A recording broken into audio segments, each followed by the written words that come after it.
sportuotas garažas ir statinė sužeista važiuoklė. Tai yra iš tikrųjų gan pavojinga.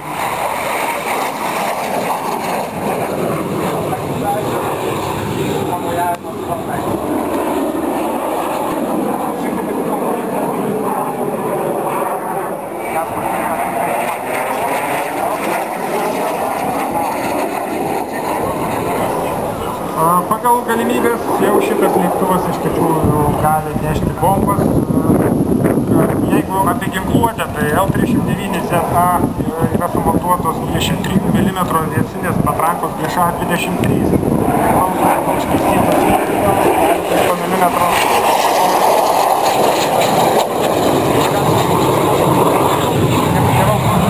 Raketomis S-5, R-3E. Šis lėktuvas kreiseriniu greičiu skrisdamas naudoja per valandą 650 kg žibalo Jet A1.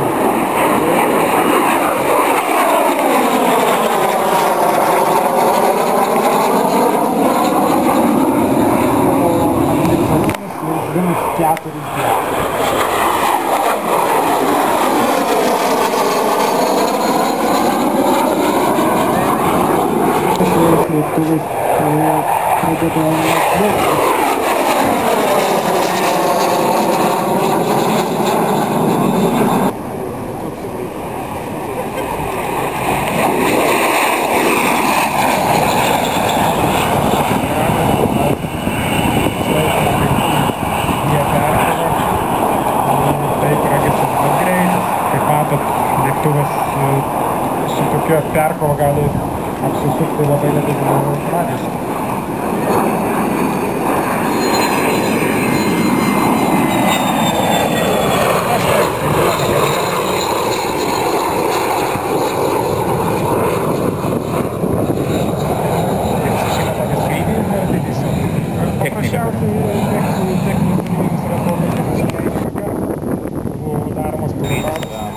Priešas nuo bent karo lakūnų, numuštis.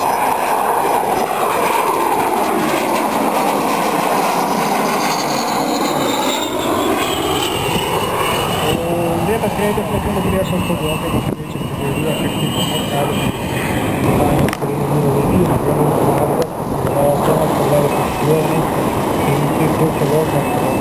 šitas mazduoti tik 185 km/h.